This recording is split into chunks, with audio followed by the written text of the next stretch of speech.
हम सभी लोग जितने लोग हैं और खासकर समाजवादी लोग, किसानों को एमएसपी मिले, आय दोगुनी हो, उसका रास्ता निकले। लेकिन इधर देखने को मिल रहा है समर्थन मूल्य किसान को न मिल करके जो अलायंस पार्टनर जो सरकार बचा रहे हैं उन्हें समर्थन मूल्य सरकार दे रही है। ये तो अखबारों में भी छपा है। आप पहले बेरोजगार करते हैं, बेरोजगारी बढ़ाते हैं और उसके बाद ऐसी आधी अधूरी नौकरी लाते हैं जिससे किसी नौजवान का भविष्य बनने वाला नहीं है। इंटर्नशिप के बाद क्या होगा, उनको नौकरी कौन देगा। तीसरा, महंगाई को लेकर के सरकार कोई ऐसा ठोस कदम नहीं उठा पाई जिससे महंगाई नियंत्रण होती। अगर कहीं आपने मिडिल क्लास को कुछ सहूलियत भी दी है तो वो अपनी महंगाई से आप वापस ले रहे हैं। बड़े सपने दिखाए थे यूपी को, क्या मिला यूपी को? डबल इंजन की सरकार, तो डबल लाभ मिलना चाहिए था, दिल्ली का लाभ, लखनऊ का लाभ। लेकिन लगता ये है कि दिल्ली अब लखनऊ की तरफ नहीं देख रही है, या लखनऊ वालों ने दिल्ली वालों को नाराज कर दिया। उसका परिणाम हमें बजट में दिखाई दे रहा है। बजट बहुत शानदार है और सबने स्वागत किया है, लेकिन अपोजिशन पार्टी ने मिसलीड करने का कोशिश किया है और कहते कि ये सिर्फ 2 राज्य के लिए बजट है। मान लो कि जो 11,11 करोड़ इंफ्रास्ट्रक्चर बनाने के लिए जो कैपिटल एक्सपेंडिचर का एलोकेशन हुआ है, क्या वो 1-2 राज्य के लिए, पूरा देश के लिए होता है? इस प्रकार से जो 3 करोड़ अगर आवास बनाना है वो देश का होता है। जितना भी इंफ्रास्ट्रक्चर से लेकर के मेडिकल रिलीफ से लेकर के मिडिल क्लास लोगों को रिलैक्सेशन रिलीफ देने का, या किसानों के लिए जो सुविधा दे रहे हैं, या ट्राइबल्स लोगों को अलग से पैकेज दिया है, कई सारा जो कार्यक्रम हुए हैं वो देश भर का होता है। तो इस तरीके से पूरा यूनियन बजट को एक राज्य 2 राज्य का कहना ये बहुत गलत बात है। मैं उनसे यही कहूँगा, पूरा बजट पढ़ें। ये पूरा बजट देश के विकास का बजट है, तो इसमें एक समग्र सोच है।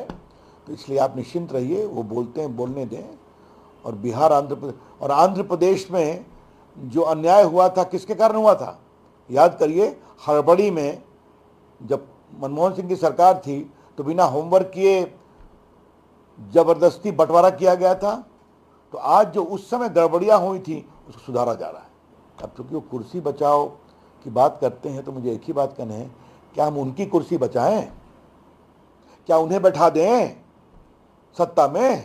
जनता उनको वोट देती नहीं, उनको बाहर रखती है, तो कुर्सी ग्रहण होते हैं। तो बजट घोषणाओं के लिए सीएम भजनलाल शर्मा का आभार जताने के लिए पहुंचे लोग मुख्यमंत्री निवास पर। बजट कोटा दक्षिण विधायक हैं संदीप शर्मा और जनप्रतिनिधियों ने मुख्यमंत्री भजनलाल शर्मा का आभार जताया।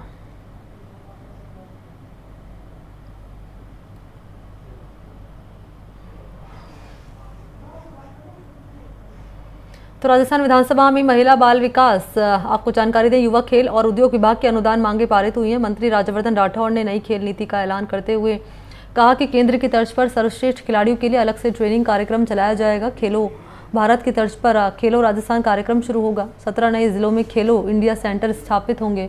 अनुदान मांगों के जवाब में राज्यवर्धन राठौड़ ने सदन में पढ़ी गई हरीश चौधरी की ठाकुर का कुआं वाली कविता को लेकर कांग्रेस पर निशाना साधा और कहा कि कांग्रेस केवल मोहब्बत की दुकान चलाने की बात करती है, लेकिन इनके सपने में भी भारत की एकता की सोच नहीं है।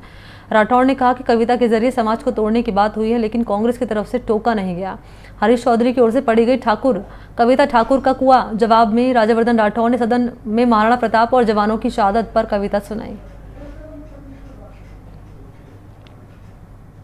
सभी योद्धा हर जाति के होते हैं और पूजनीय होते हैं। हम योद्धाओं को अगर बांटने लग गए तो फिर यह देश कहां जाएगा?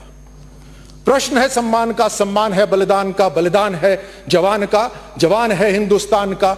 किसी ने छोड़ी रियासत, किसी ने दी शहादत, तभी है बना मजबूत भारत। कांग्रेस को है बांटने की आदत, कांग्रेस को है बांटने की आदत। इनके सपने में नहीं एक भारत, कांग्रेस को है बांटने की आदत, इनके सपने में नहीं एक भारत। बस मोहब्बत की नेम प्लेट लगाते हैं, मोहब्बत की नेम प्लेट लगाते हैं, पर दुकान नफरत की चलाते हैं।